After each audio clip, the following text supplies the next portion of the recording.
आज तुम्ही या ठिकाणी उपोषण स्थळाला भेट दिली, काय नेमकं चर्चा केली? गेले 3 दिवसापासून आमचे जवळचे मित्र सूरजभाऊ वासगे हे आपल्या आदिवासी भागामध्ये आजनावळे आणि घाटघर गावच्या हद्दीत अदानी कंपनीचा हायड्रो इलेक्ट्रिसिटीचा प्रकल्प होणार आहे,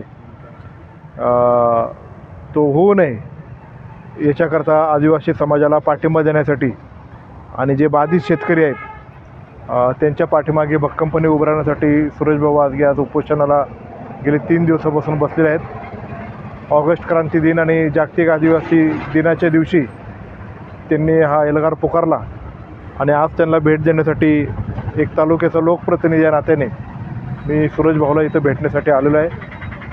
त्यांची जी मागणी आहे आणि आदिवासी बांधवांची जी मागणी आहे आणि त्या ग्रामस्थांची मागणी आहे की प्रकल्प तिथं होऊ नये, हा अत्यंत त्यांचं म्हणणं रास्त आहे. सरकारने आमच्यावर हा प्रकल्प लादून आमचे अनेक गोष्टींवर अन्याय करत आहे असं आमचं सगळ्यांचं म्हणणं आहे.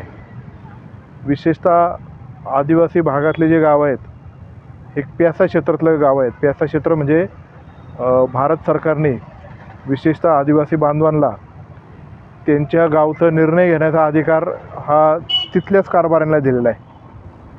समजा खालची आमच्यासारखी मंडळींना जर तिथं काही गोष्टी निर्णय घ्यायचा असेल तर कुठल्याही ग्रामपंचायतच्या ठरावाशिवाय, कुठल्याही प्यासा ग्रामपंचायतच्या ठराव आणि त्यांच्या मान्यतेशिवाय तिथं काही करू शकत नाही.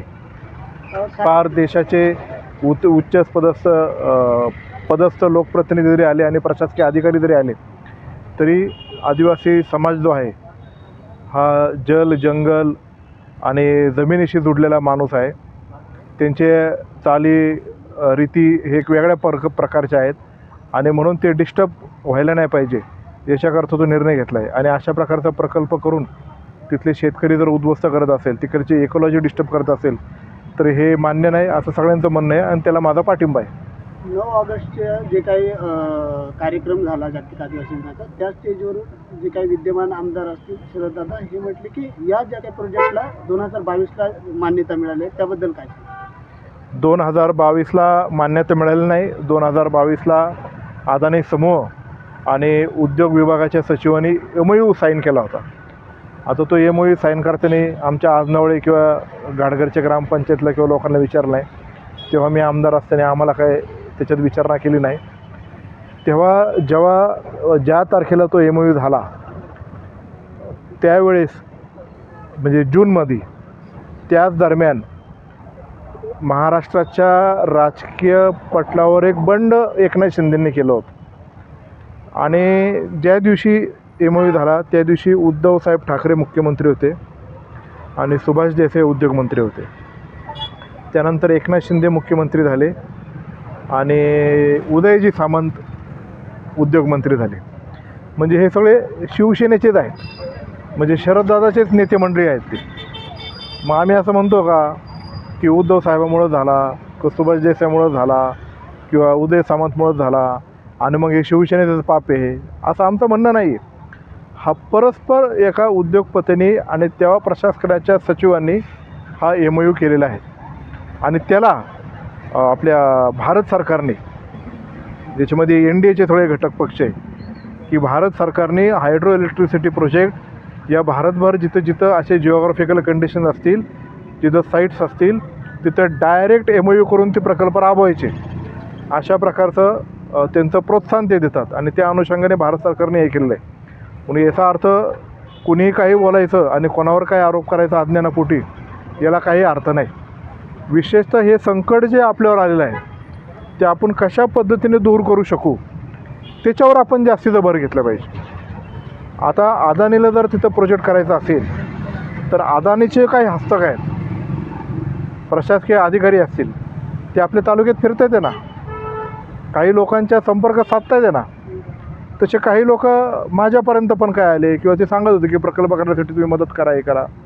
म्हणलं प्रकल्प व्हावा नाही व्हावा त्याचा आम्हाला विरोध नाही आहे, पण आमची लोक काय म्हणतात त्याच्या अनुषंगाने ते ठरेल आणि त्याच्यातून काही त्याला मॅनेज पण झालेली आहेत. काही आपले तालुक्यातलेच काही लोकप्रतिनिधी असतील किंवा काही ठराविक लोक आहेत हे त्यांच्या लोकांना मॅनेजसुद्धा झालेले आहेत. पण हे तुम्ही पाप करता एवढं लक्षात ठेवा.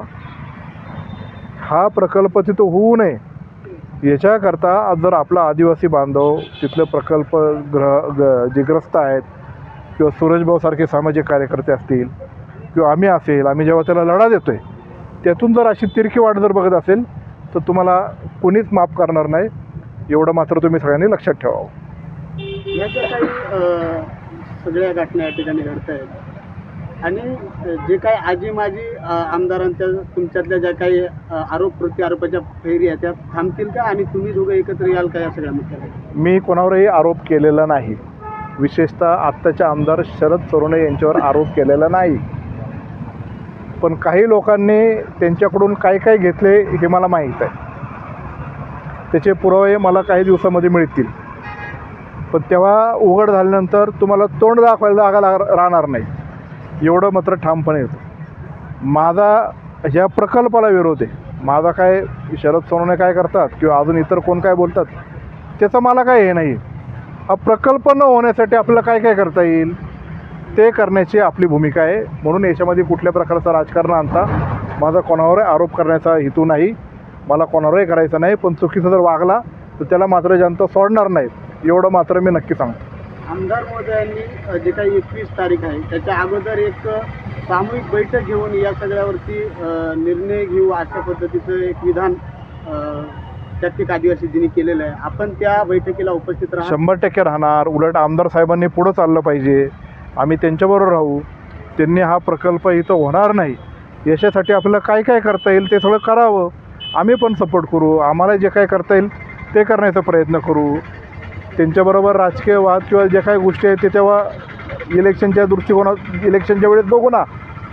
आता हा प्रकल्प नाही करायचा हे मत त्यांचं आहे, माझं आहे, सगळ्यांचंच आहे. पण असे जे नाठाळ जे नतभ्रष्ट लोक आहेत, जे पैशाने स्वार्थाने पर हापापलेले आहेत, ते पैशासाठी काही करू शकतात, अशांना आपल्याला वटणीवर आणलं पाहिजे. माझी विनंती राहील आपल्यामार्फत की आमदार शरद सोनवणे पुढचं पाऊल चालून हा प्रकल्प होणार कसा नाही याची बैठक कशी लावता येईल, त्या बैठकीतून हा प्रकल्प कसा दूर राहील, आपण एकत्रित त्याच्यातून पुढं जाण्याचा प्रयत्न करूया. आपण काही सल्ला द्याल का या लढ्यामध्ये काय केलं पाहिजे? कसं आहे, त्यांनी मला विचारलं तर मी सल्ला देईल, तुमच्या सांगण्यावर मी कशाला सल्ला देऊ. म्हणून ते सुजाण आहेत, त्यांना सर्व गोष्टी समजत आहेत आणि त्याच्यानुसार त्यांनी ते पुढं कार्य करावं. त्याच्यासाठी आम्ही तुमच्यावर आहोत, एवढंच ह्या निमित्ताने सांगतो.